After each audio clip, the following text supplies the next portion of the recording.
Buongiorno everyone. Whistle's just been blown at Villa Park, 2-0 Aston Villa, and it was too fucking easy. It could have been 3-4-5, even in the closing stages. It was an easy game, really. But you look at Wesley, who missed some good chances. You know, Dubravka made some point blank saves. It could have been and probably should have been a lot worse. It was tight in the first half.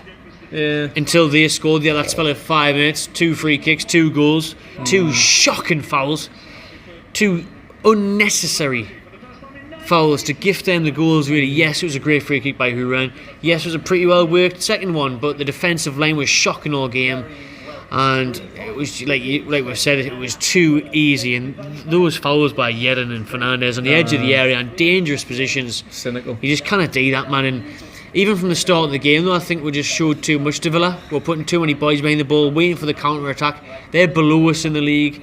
They're fighting relegation. They're a little bit lower down, but how tight the league is now, they've closed that gap to 1 point. And if we had a win for the game a bit more today, we could have been top 10.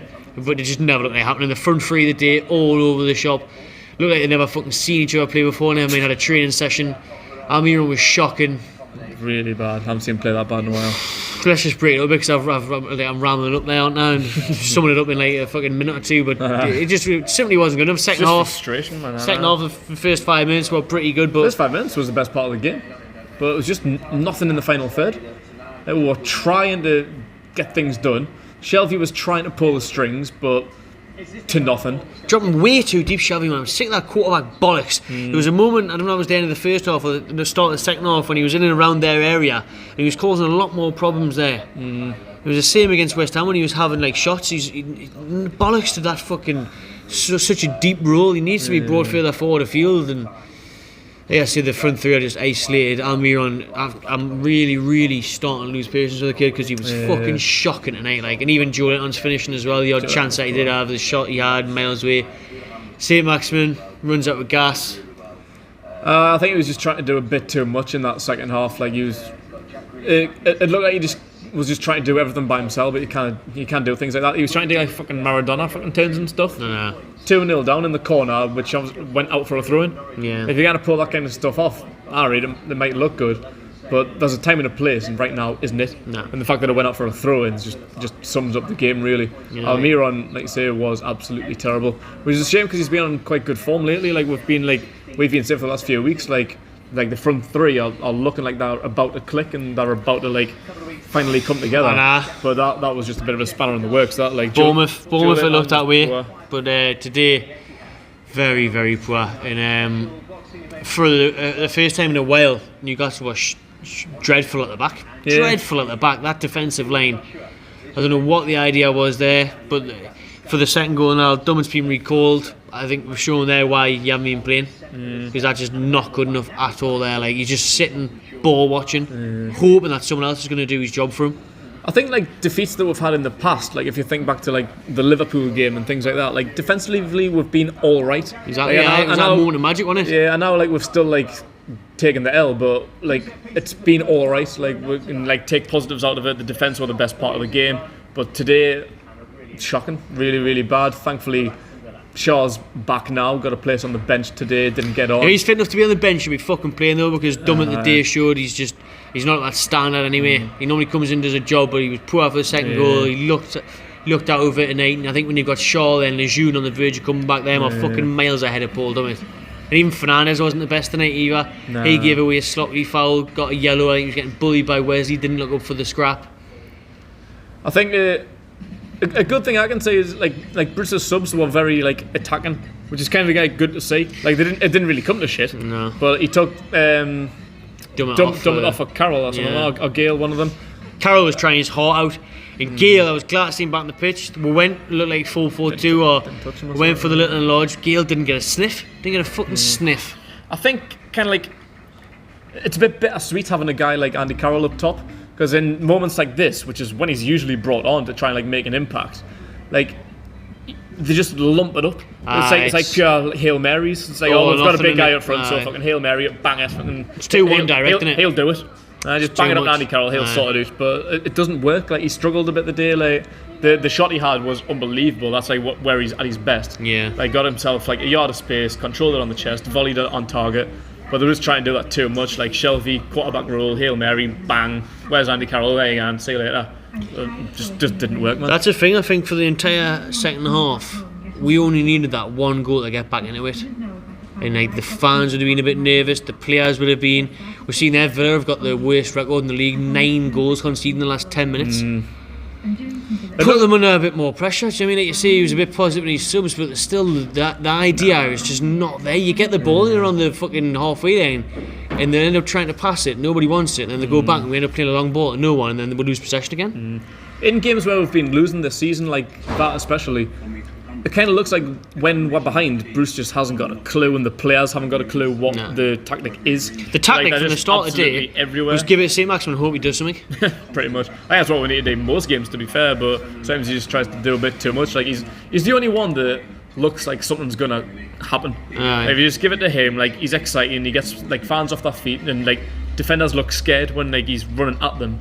So that kind of is at the minute the only really good thing we can. Well, we pointed out because Almiron was getting tons of space on the right hand side because Villa were doubling and tripling up on Saint on the left hand side. Even like when Almiron's not a threat, shite.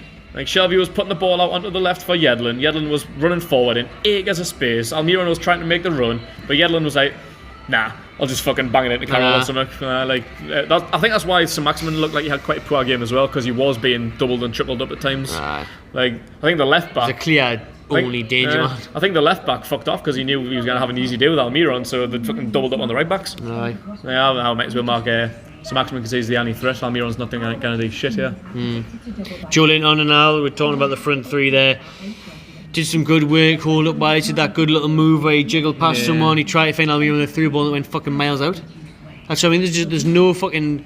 It's the end product, like on the ball he's alright. Like I don't mind him when he comes back, but we've been saying this for weeks, like as a striker you need to be in better positions. I think Bruce needs to realise that is not his position. As much as we're trying to make it happen, it's just not happening. Like he's good on the ball when he's deep, but that pass to Almiron, like when he did all the hard work, he just either had to like bring it forward more and take a shot from like 20 yards or find like the nice through ball at Almiron. He just hit it way too heavy. Almiron, he didn't really have a chance, but at the same time Almiron kind of gave up on it a bit too quickly. He couldn't really be asked to go and chase it. Well, he wanted to get there. That was the shot that went fucking 30 yards out of the bar.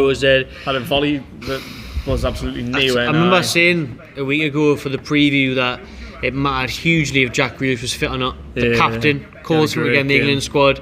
Clearly man of the match, and he was clearly a difference today, and that's the type of player Newcastle are missing so much. Someone in that number 10 role there, we're saying sure we'll put Almiron there, sure we'll put Juliet on there. Honestly, if we had Jack Grealish, would be fucking laughing with tits off, because it would allow pressure off players like Joelinton, it would allow more movement out wide. You wouldn't just be relying on Saint to do stuff, because Villa are relying on Grealish a bit, even though already Hourihan was very good today. They've got McGinn. And they're below us in the league, and you take a few of those players, and that's the worrying thing. But Grealish was absolutely class today, and he should have got a goal. Villa should have got a couple more. They really, really should have.